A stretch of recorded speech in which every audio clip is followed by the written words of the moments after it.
السلام علیکم ناظرین کرام، نئی ویڈیو میں آپ کو خوش آمدید کہتے ہیں۔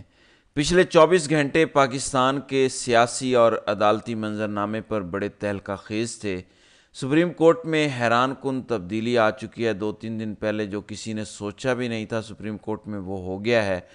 نئے چیف جسٹس یحییٰ آفریدی سپریم کورٹ میں اب صرف ایک جج کی حیثیت سے کام کریں گے، یعنی یحییٰ آفریدی فارغ ہو چکے ہیں۔ تمام تر اختیارات، تمام تر پاورز یحییٰ آفریدی سے واپس لے لی گئی ہیں۔ سپریم کورٹ میں ہونے والی اس حیران کن تبدیلی کی تفصیلات میں آپ کو بتا دیتا ہوں۔ 26 اکتوبر سے لے کر اب تک میرے تمام تر ویلاگز اٹھا کر دیکھ لیں۔ ہر ویلاگ میں یہ گزارش کر رہا تھا اپنے دیکھنے والوں سے کہ آپ یحییٰ آفریدی کے محض چند پہلے انتظامی فیصلوں کو دیکھ کر کوئی رائے قائم نہ کیجیے، یعنی یحییٰ آفریدی قاضی صاحب کی پالیسی کو فالو کریں گے یا وہ اپنے حلف پر چلیں گے، آئین پر چلیں گے، انصاف پر مبنی فیصلے دیں گے، اس کے لیے تھوڑا انتظار کیجیے۔ پچھلے 24 گھنٹوں میں سب کچھ واضح ہو گیا۔ اب یہ کہا جائے کہ یحییٰ آفریدی ایکسپوز ہو گئے ہیں، بے نقاب ہو گئے ہیں، اس کا فیصلہ آپ اس ویلاگ کو سن کر لیجئے گا۔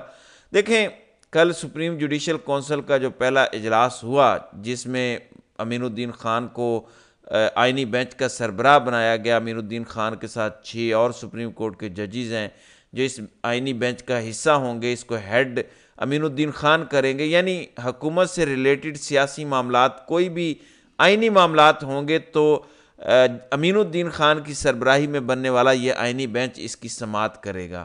جسٹس یحییٰ آفریدی سیاسی معاملات، حکومت کے آئین سے ریلیٹڈ کسی بھی معاملے میں، کسی کیس میں بینچ کا حصہ نہیں ہوں گے۔ لیکن کل ہونے والے سپریم جوڈیشل کونسل کے اجلاس کی اندرونی کہانی کیا ہے؟ اس کہانی نے سب کچھ واضح کر دیا۔ یا سپریم کورٹ میں جو منصور علی شاہ نے کل ایک خط لکھا، اس خط کے منظر عام پر آ جانے کے بعد سب کچھ واضح ہوا۔ پہلی بات تو یہ ہے کہ سپریم جوڈیشل کونسل کا جو اجلاس تھا، جس میں 12 اراکین تھے سپریم جوڈیشل کونسل کے، ان 12 اراکین میں سے 5 سے یہ فیصلہ آیا کہ جسٹس امین الدین خان کو آئینی بینچ کا سربراہ بنایا جائے۔ وہ 7 لوگ کون ہیں جنہوں نے امین الدین خان کی حمایت میں ووٹ دیا؟ ان میں آبویسلی وزیر قانون، اٹارنی جنرل منصور آوان، سپریم کورٹ بار ایسوسی ایشن کا نمائندہ، پھر 2 حکومتی شخصیات یعنی آفتاب شیخ اور فاروق ایچ نائک، پھر ایک اسپیکر قومی اسمبلی کی نامزد کردہ سول سوسائٹی کی ممبر خورشید صاحبہ، اور 7ویں خود جسٹس امین الدین خان ہیں۔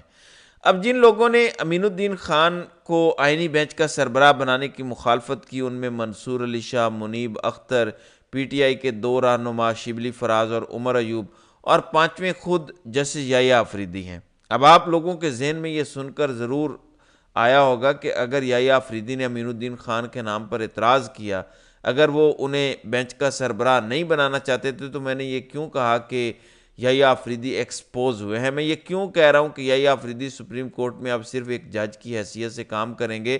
تو یحییٰ آفریدی کل بہت برے طریقے سے ایکسپوز ہوئے ہیں۔ یعنی وہ خبریں جو پچھلے 96 گھنٹوں میں شہر اقتدار میں گردش کر رہی تھی کہ منصور علی شاہ اور منیب اختر نے 31 اکتوبر کو جو پریکٹس اینڈ پروسیجر کمیٹی کا اجلاس بلایا، اس میں منصور علی شاہ اور منیب اختر نے 4 نومبر کو فل کورٹ بینچ بنانے کا فیصلہ کیا 26ویں آئینی ترمیم کے خلاف آنے والی درخواستوں کو لے کر۔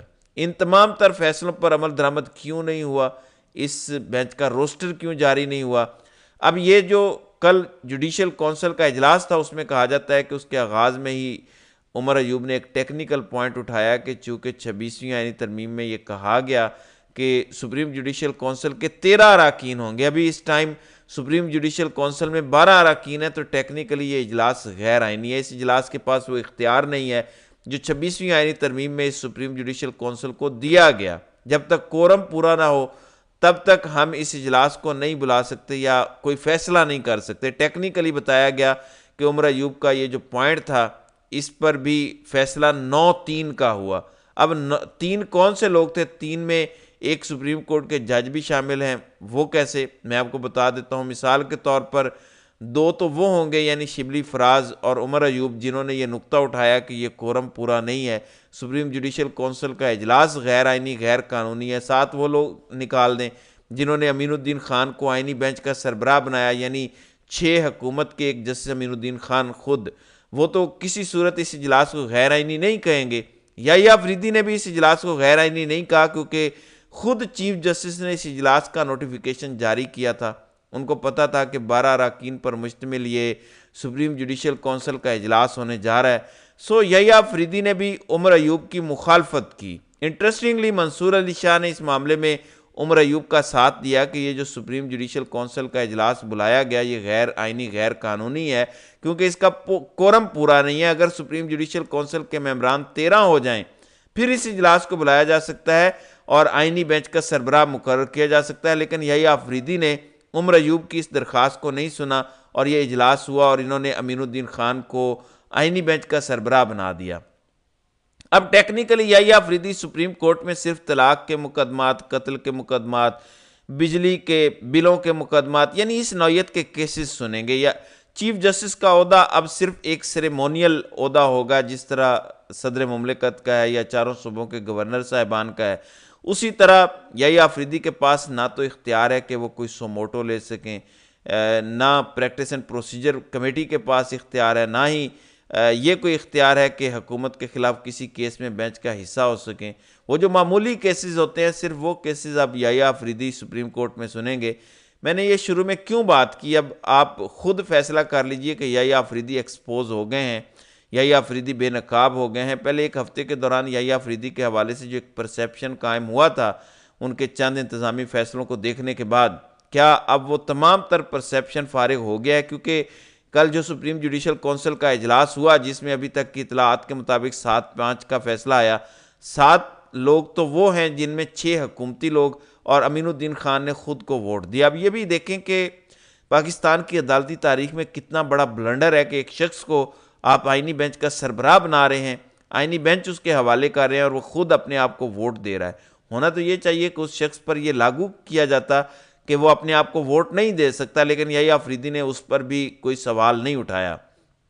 بظاہر یحییٰ آفریدی نے امین الدین خان کے نام پر اختلاف کیا، وہ متفق نہیں ہوئے، کیونکہ جن 5 لوگوں نے امین الدین خان کو آئینی بینچ کا سربراہ نہ بنانے کا ووٹ دیا اس میں منصور علی شاہ، منیب اختر، پی ٹی آئی کے 2 رہنما عمر ایوب اور شبلی فراز، اور 5ویں خود چیف جسٹس یحییٰ آفریدی ہیں۔ اب یحییٰ آفریدی نے کیوں انکار کیا؟ کیا یحییٰ آفریدی نے امین الدین خان کو کیوں ووٹ نہیں کیا؟ کیونکہ یہ میں بڑی امپورٹنٹ آپ کو خبر بتانے جا رہا ہوں، کیونکہ جس طرح یحییٰ آفریدی نے پہلے 1-1.5 ہفتے چند انتظامی فیصلوں کی وجہ سے ایک پرسیپشن کریٹ کیا، آپٹکس کریٹ کیے کہ میں تو آئین پسند جج ہوں، میں منصور علی شاہ کا رستہ نہیں روکنے دوں گا، میں اپنے حلف پر چلنے والا جج ہوں، اسی طرح یحییٰ آفریدی نے کل امین الدین خان کے نام پر متفق نہ ہو کر یہ ایک پرسیپشن قائم کرنے کی کوشش کی، کیونکہ یحییٰ آفریدی کو پتہ چل چکا تھا کہ یہ جو 7 لوگ ہیں یہ تو ووٹ دیں گے ہر صورت امین الدین خان کو، میں ووٹ اگر امین الدین خان کو دوں یا نہ دوں کوئی فرق نہیں پڑتا، بہتر یہ ہے کہ میں امین الدین خان کی مخالفت میں ووٹ دے کر کم از کم ایک پرسیپشن قائم کر دوں، لوگوں کو یہ بتا دوں کہ میں نے تو امین الدین خان کو آئینی بینچ کا سربراہ نہیں بنایا۔ اگر یحییٰ آفریدی واقعی اپنے حلف پر چلنے والے ہیں، اگر وہ واقعی اتنے آئین پسند ہیں، اگر وہ قاضی کی پالیسی کو سپریم کورٹ میں فالو نہیں کر رہے، وہ حکومت کے ساتھ نہیں ملے ہوئے، اس نظام کے ساتھ نہیں ملے ہوئے، تو بڑی سادہ سی بات تھی 31 اکتوبر کو جو منصور علی شاہ اور منیب اختر نے پریکٹس اینڈ پروسیجر کمیٹی کا اجلاس بلانے کا مطالبہ کیا، وہ اجلاس کیوں نہیں بلایا گیا؟ اگر 31 اکتوبر کو وہ اجلاس بلا لیا جاتا، 4 نومبر کو سپریم کورٹ کا فل کورٹ بینچ بیٹھ جاتا 26ویں آئینی ترمیم کو لے کر، تو یہ 26ویں آئینی ترمیم والا آئینی بینچ کے معاملہ آئینی بینچ کے پاس نہ جاتا۔ اب آپ سیریز آف ایونٹس دیکھیے، میں نے کیوں کہا کہ یحییٰ آفریدی ایکسپوز ہوئے ہیں، کیونکہ پچھلا ہفتہ بڑا کریٹیکل تھا۔ 31 اکتوبر کو منصور علی شاہ جب عمرہ کر کے واپس آتے ساتھ انہوں نے یحییٰ آفریدی کو کہا کہ فوراً پریکٹس اینڈ پروسیجر کمیٹی کا اجلاس بلائیں، کیونکہ منصور علی شاہ کو اس بات کا اندازہ تھا کہ حکومت باریک واردات ڈالنے جا رہی ہے، حکومت فوراً سپریم جوڈیشل کونسل کے اجلاس میں آئینی بینچ بنوا لے گی، پھر 26ویں آئینی ترمیم کا معاملہ آئینی بینچ کے پاس چلا جائے گا۔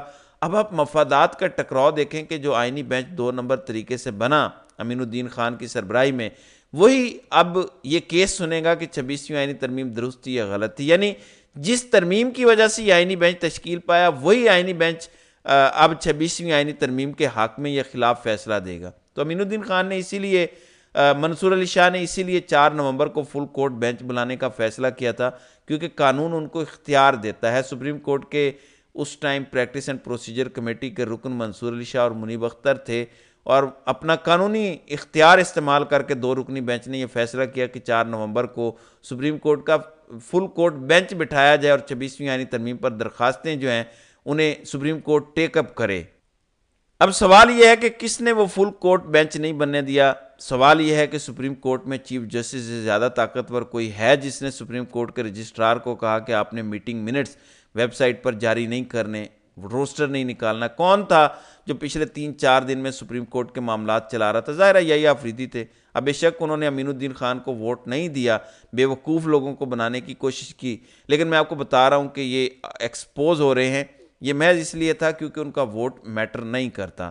تو اب یحییٰ آفریدی کے جو ہے وہ خود امین الدین خان کا جو ووٹ کرنا ہے وہ بھی ایک سوالیہ نشان ہے۔ تو اس پر تو سپریم کورٹ کے چیف جسٹس نے بولنا تھا، لیکن جو کچھ سارا پچھلے 1 ہفتے میں ہو رہا تھا، اس پورے نظام نے قاضی کے بعد یحییٰ آفریدی کو استعمال کیا اور یحییٰ آفریدی استعمال ہوئے ہیں۔ بہرحال سپریم کورٹ میں یحییٰ آفریدی بالکل فارغ ہو چکے ہیں، ان کی اب کوئی حیثیت نہیں ہے۔ آپ ان کو ایک عام سا جج سمجھیں، کیونکہ جتنی بھی پارز ہیں، جتنے اختیارات ہیں، وہ امین الدین خان کو ٹرانسفر ہو چکے ہیں۔ یحییٰ آفریدی کے پاس اب صرف بجلی کے بلوں، گیس کے بلوں جیسے کیسز کی سماعت سننے کے علاوہ اور کچھ نہیں ہے، کیونکہ سارا کچھ امین الدین خان کے پاس چلا گیا ہے۔ تو ناظرین کرام، آپ کی اس ویڈیو کے حوالے سے کیا رائے ہے؟ آپ اپنی رائے کا اظہار کامنٹ سیکشن میں ضرور کیجیے گا۔